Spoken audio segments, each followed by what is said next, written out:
Hi guys, in today's video I'm going to be showing you how I make this delicious okra soup.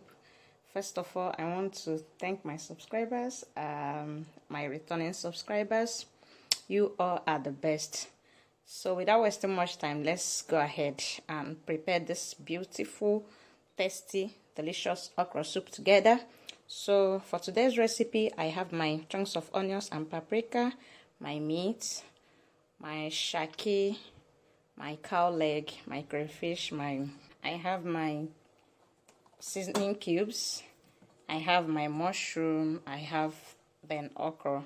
And today's vegetable is going to be spinach, guys. It's going to be spinach. So let's go ahead and prepare it together. I'm going to boil the tough meat or the hard meats first, okay? So let's go ahead and boil them together. So add my okro, then add my chunks of onion. I add my seasoning cubes. The adding to this recipe is to this meat is bay leaf. So bay leaf will help to soften the meat fast, guys. So I add a leaf of bay leaf, okay? So at this point I cover without water for it to boil a bit. We'll be back when after like 10 minutes, because this is a pressure pot. So by 10 minutes we'll be back to check it, and maybe we'll add other meat and water. Okay, so let's check the meat and see how far it has boiled. Okay, so this is the meat now. So this is our meat, ready to be added. Water inside. Look at it. Oh guys, I didn't show you guys when I added the mushroom inside it. Okay, I've already added the mushroom. Now I'll be adding the red meat and allow it boil a bit before I add water into it. Okay, so let's cover. Look our meat, guys. Okay, at this point now we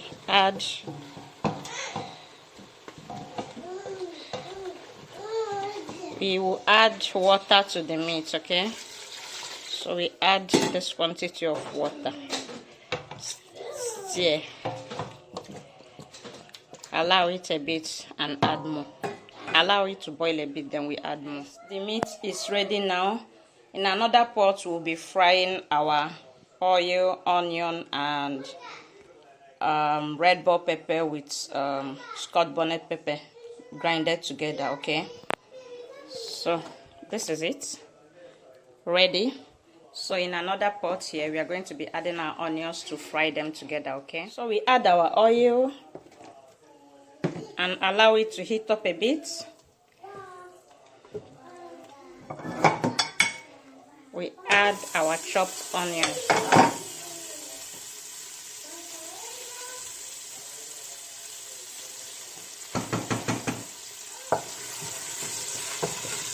Give it a stir. Then we add our red bell pepper with Scotch bonnet pepper mixed together. Okay, blend it. Then give it a stir. Then we allow it to boil by covering it. Be back to check it. Okay. Okay, at this point I add my okra and give it a stir. I do it this way to make it draw a bit, because most okra in this Finland does not really draw.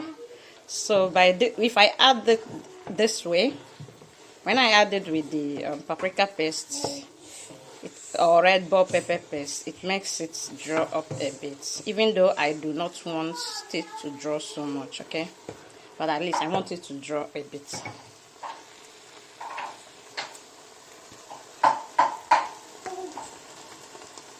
So at this point I will add my meat stock. So Guys, I've added my meat stock and the meat inside the pot, okay, and give it a stir.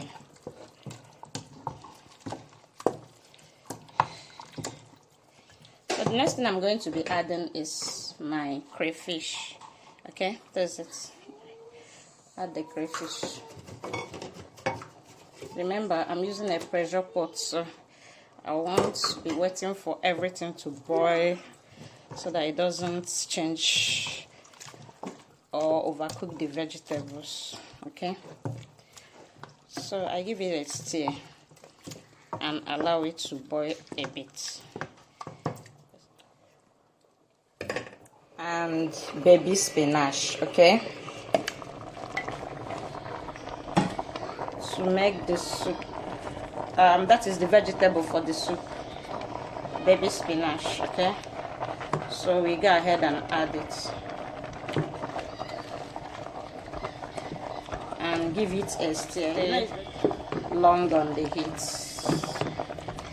So now I'm going to turn off the heat so that it just a kind of steam a little bit with the already steam in the pot, okay. So this is it, guys. Thank you guys for watching. Before I finally let you go, I'm going to be sharing with you some tips on how I store my vegetables so that they do not spoil, okay. Okay, so these are my vegetables and I am not ready to use them now, so I'm going to be preserving them. I'm going to be storing them, so you watch me and see how I store them so that you too will store your own vegetables and they don't spoil, okay. So before you is my red bell pepper, and another thing I have here that I'm going to be storing today is this long red pepper or tatashi, okay. So I'm going to be storing the both of them, so guys, join me and watch. You too can give me your own ways of storing them in the comment section, okay. Okay, so let's go. So basically what I do is I cut them because I have already washed them. So what I do is to cut and bring out the seeds inside because I do not need the seeds. So I'm going to be removing the seeds and then cutting into smaller pieces so that when I need them, I pick it up and blend them, okay. So I carefully remove the seeds because I do not want the seeds in it, okay. It's like I told you, I've had a lot of vegetables these days and I don't know, I've really been busy. I've not really had time to work on these vegetables. So today I'm going to be doing a lot of things basically on my vegetables so that they don't all spoil, because I bought them with money, guys. So what I do is I cut them like this, you see, because I don't have to be going to shop all the time. So what I do, when I go to the shop, I buy it in bulk, and since I know how to preserve and store them, I go ahead and do it and look away. Yeah. So by the way, how do you store and preserve yours? Tell me in the comment section. I'll be glad to learn your own style, and perhaps I might be doing it your own way, okay? A different ziplock. So you see, so I'm going to be putting them in the freezer. So this is the way I'm going to